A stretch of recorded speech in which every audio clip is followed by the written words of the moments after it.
हैं तो क्या हुआ दिल वाले हैं। बात है सन 1965 की। ये जो साल था ये फिल्मी दुनिया के लिए बहुत ही अहम साल था, फिल्मों के लिए भी और फिल्मी गानों के लिए भी। 1965 में एक फिल्म आई थी, फिल्म का नाम था गुमनाम।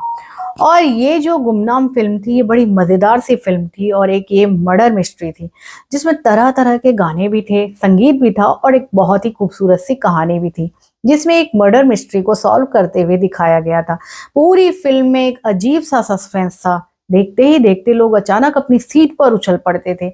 बहरहाल इस फिल्म को संगीत दिया था शंकर जयकिशन जी ने और गीत लिखे थे हजरत जयपुरी साहब ने और शैलेंद्र जी ने। बड़े खूबसूरत से गीत थे जिसमें दो गाने तो बड़े ही पॉपुलर हुए थे, जान पहचान हो जीना आसान हो। आप लोगों को ये गाना तो याद होगा ही। जान पहचान हो जीना आसान हो। और रफी साहब ने इसको जो पॉप के अंदाज में गाया था। इस गाने की खास बात ये थी कि इस गीत को बाकायदा फॉरेन की एक फिल्म में भी अडॉप्ट किया गया था 2001 में। है ना खूबसूरत सी बात। हमेशा ये होता है कि हम इंडियंस बाहर वालों की कॉपी करते हैं, लेकिन ऐसा भी हुआ कि इस गीत की कॉपी बाहर वालों ने की थी। फिल्म के कुछ हिस्सों में इस गाने के कुछ टुकड़ों को इस्तेमाल किया गया था, लेकिन एक जो उससे भी ज्यादा अजीबोगरीब बात यह हुई थी कि इस फिल्म का एक गीत था जो बहुत ही मशहूर हुआ था, हम काले हैं तो क्या हुआ दिल वाले हैं। हैं तो क्या हुआ दिल वाले हैं।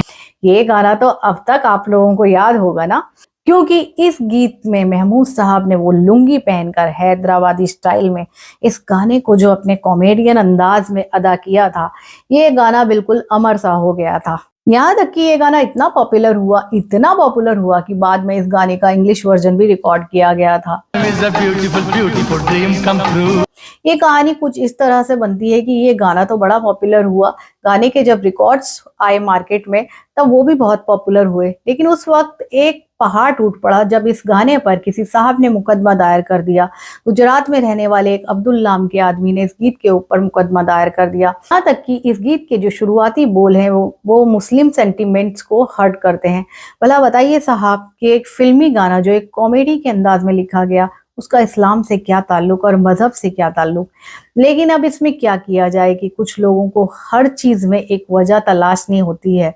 मुझे लगता है गुजरात के जो अब्दुल साहब थे वो भी शायद इसी मिजाज के आदमी थे और बिल्कुल इस फिराक में बैठे थे कि उन्हें कोई वजह मिले और वो अपना नाम लेकर लोगों के सामने आए। लिहाजा उन्होंने ये किया कि इस गीत पर मुकदमा दायर कर दिया। सुनवाई शुरू हो गई, हियरिंग शुरू हो गई। फिर ये हुआ कि बाकायदा ये मामला इतना आगे बढ़ा, जज साहब ने फैसला किया कि इस गीत के बोलों में जिस पर ऐतराज किया गया है फिल्म के गाने से हटा दिया जाए और उस गीत से उन बोलों को हटा दिया गया।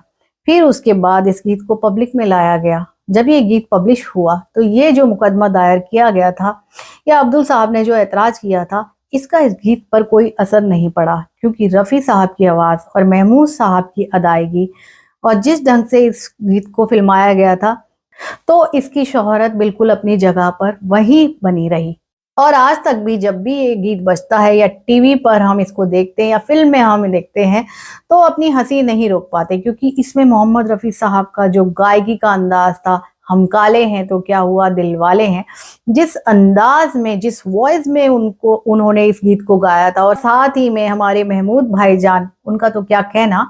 मैं समझती हूँ कि हमारे इंडस्ट्री में, हमारी फिल्म इंडस्ट्री में जितने भी टॉप क्लास कॉमेडियन आए हैं उनमें महमूद साहब का अपना एक अलग अंदाज था, और क्योंकि उनका ताल्लुक हैदराबाद से था लिहाजा उन्होंने अपनी फिल्मों में हैदराबादी लैंग्वेज का भी प्रयोग किया था और उसको प्रमोट भी किया था। और उन्होंने अपनी फिल्मों में जहाँ तक उनसे हो सका, जहाँ तक गुंजाइश थी, उन्होंने इस लैंग्वेज को लोगों में इंट्रोड्यूस भी कराया था। बहरहाल तो ये थी वो कहानी जब गुमनाम फिल्म के एक गीत पर मुकदमा दायर कर दिया गया था। कभी कभी कुछ चीज ऐसी हैरत अंगेज हो जाती हैं कि वाकई हैरत होती है कि भाई क्या ऐसा सच में हुआ था कि इतना खूबसूरत गीत पर भी कोई ऐतराज कर सकता था। आप लोगों से यही कहना चाहती थी। एक छोटी सी कहानी थी, मजेदार सी कहानी थी, तो मैंने सोचा कि क्यों ना इसको आपके सामने पेश कर दिया जाए। इसी तरीके से हमारे साथ बने रहिए और आज की कहानी और आज की वीडियो में बस इतना ही। अपनी दोस्त शैली आनंद को विदा दीजिए बहुत सारी मोहब्बतों के साथ। नमस्कार। हम काले हैं तो क्या